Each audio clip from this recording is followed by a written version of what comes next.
గీతామయి వృద్ధాశ్రమం, గీతామయి బాలభవన్ సేవా కార్యక్రమాల్లో భాగంగా భారత మాజీ ప్రధాని దివంగత ఇందిరాగాంధీ 107వ జయంతి, మెక్సికో దేశంలో అవ్యుక్త కృష్ణ 12వ జన్మదినం సందర్భంగా నెల్లూరు గీతామయి వృద్ధాశ్రమంలో ఘనంగా వేడుకలు నిర్వహించారు. ఇందిరాగాంధీ చిత్రపటానికి పూలమాలలు వేసి నివాళులు అర్పించారు. అనంతరం ఆ చిన్నారి జన్మదిన వేడుకలు నిర్వహించి అందరికీ కేక్ కోసి పంచిపెట్టారు. ఈ కార్యక్రమంలో Ratnamma charitable trust chairman doctor Rajapalem Raghu, Pinakini youth welfare association అధ్యక్షులు కె మురళీమోహన్ రాజు, గీతామయి వృద్ధాశ్రమ నిర్వాహకులు Pandu, doctor Khader Pasha, Gautama Buddha Vihar trust chairman Arava Rayappa, కార్యదర్శి కెవి రమణయ్య, దాసరి సుందరం తదితరులు పాల్గొన్నారు.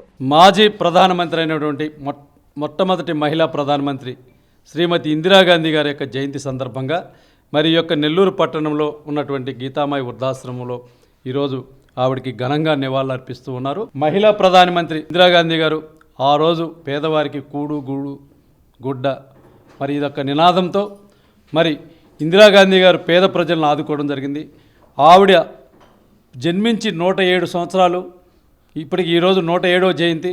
107 సంవత్సరాలైనా కానీ మరి అలాంటి ప్రధానమంత్రిని మర్చిపోవటం చాలా బాధాకరమైన విషయం. మరి సమాజంలో ఇలాంటి వారిని అందరూ కూడా గుర్తుపెట్టుకొని ఇలాంటి వారి జయంతులు మరి అదేవిధంగా వర్ధంతులు చేస్తుంటే మరి భావితరాల్లో నేటి పౌరులకు వారు ఈ సమాజానికి, ఈ దేశానికి చేసినటువంటి సేవలు గుర్తుంటాయని సందర్భంగా మరి ప్రజానీకానికి తెలియజేస్తూ మాజీ ప్రధానమంత్రి ఇందిరాగాంధీ గారికి మరి ఘనంగా నివాళులు అర్పిస్తూ మరొకసారి జోహార్ ఇందిరాగాంధీ గారు, జోహార్ ఇందిరాగాంధీ గారు. ఈరోజు నా మనవరాలు అవ్యుక్త కృష్ణన్ పుట్టినరోజు సందర్భం. అదే సందర్భంలో ఇందిరాగాంధీ కూడా ఇదే రోజు జన్మించారు. వారి 107వ జయంతి సందర్భంగా మన గీతామయి వృద్ధాశ్రమంలో పాండవ్ గారిచే నిర్వహించబడుతూ ఉంది. ఆ ఆశ్రమంలో ఈరోజు వృద్ధులకు అన్నదాన కార్యక్రమం చేయడం జరిగింది. మనం ఎదుటి వ్యక్తికి సహాయం చేయడంలోనే ఎక్కువ సంతృప్తి ఉందని నమ్మేటటువంటి డాక్టర్ రాజపాలెం రఘు గారు ప్రతి సంవత్సరం ఏదో ఒక సామాజిక కార్యక్రమం చేస్తూ ప్రజల్లో రిటైర్డ్ అవ్వకముందు, అదేవిధంగా రిటైర్డ్ అయిన తర్వాత కూడా ఎదుటి వ్యక్తి కళల్లో ఆనందాన్ని చూసి సంతృప్తి పడేటటువంటి గొప్ప వ్యక్తి.